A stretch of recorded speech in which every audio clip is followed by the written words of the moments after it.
13 days ago, Doug Ford is like, it's all fine.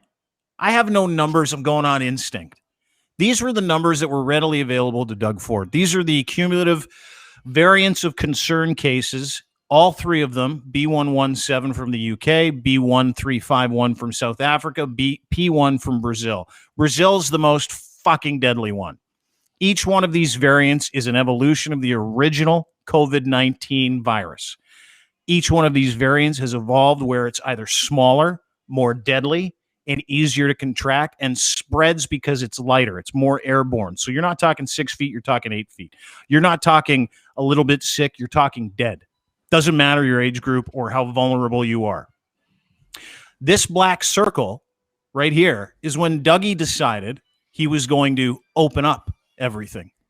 And at the same time, he's got over 1 million vaccines in the freezer that he's not putting out, that he's not putting in arms. He's also got $3 billion in government funding that he's holding from the federal government, which he hasn't spent to get us out of this mess. So with full information, absolutely all this information, he had it. He had it. And in this black circle, he decided, let's fucking open up. Now we're here. We're here. It's out of control. ICU is almost overrun in the city of Toronto. We're now well over 500, which is 100 more than when we shut it down just before Christmas because we were so fucking freaked out. And it's a runaway train. And here's the great part.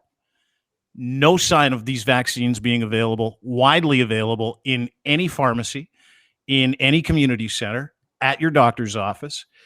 As a matter of fact, Doug Ford is still hoarding vaccines. We finished this week and last week with twice as many vaccines in the freezer as we gave out.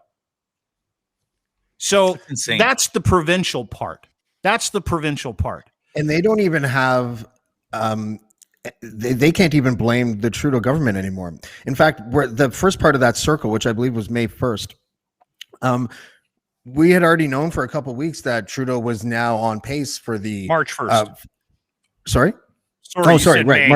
My bad. Yeah. March 1st. And we had already known for a couple of weeks that Trudeau had, caught up, I guess, from his original folly with that blown deal with China. And, he's on pace now to get 44 million by the 1st of July. We have 10 million doses right now. As you said, I think it's actually 1.7 million doses are currently in the freezer, not being distributed in Ontario.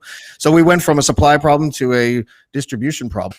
Yeah. Well, do you remember when it first started? It was almost refreshing to see Doug Ford not be bombastic and defer to health officials right at the beginning. I think that was seen by refreshing as me. I think I wrote a piece for your site about how I thought he was being a leader. And then it got to the point where, and then what happened though, that it's really funny. It's hard to be informed about this issue. You were saying before, like the more informed you are, but it's really difficult to stay informed because the communications botched by the government and that trickle down government messaging from the World Health Organization to the federal government to the provincial government. You call it communication botch, but it's intentional, dude. Like the smoke screen. Oh, I don't want to hear that. Dude, it's intentional. I'm gonna start burning buildings down. It's intentional. Easy. Tell me, okay, here. Case in point. Okay, this has got to be. This is why everyone's losing it. This is why everyone's losing their mind. It's what is happening in Alberta? I heard a little story today that Shoppers Drug Mart is throwing out. No, we're hearing it constantly. Throwing out doses because they can't get them into arms fast enough. People aren't showing up because they don't, they haven't opened up vaccination to the point where people or communicated where people they're throwing it's in the local news things out. Today, when I was making my lunch, Dean, it was on the news. The local channel was running a story talking to a woman who just randomly phoned Shoppers and they said, "Get down here. I got to throw a bunch of these out. So we'll throw one in you." Wow. So ultimately, isn't Trudeau to blame for this? She's got Crohn's disease or something. So that's the thing. This is the thing that's driving me crazy, Monzi, is that everybody goes, okay, is it Trudeau? It's all of them. Well, he is the leader of the country. They're all making a mess of it, though. They're all of them. Mm-hmm.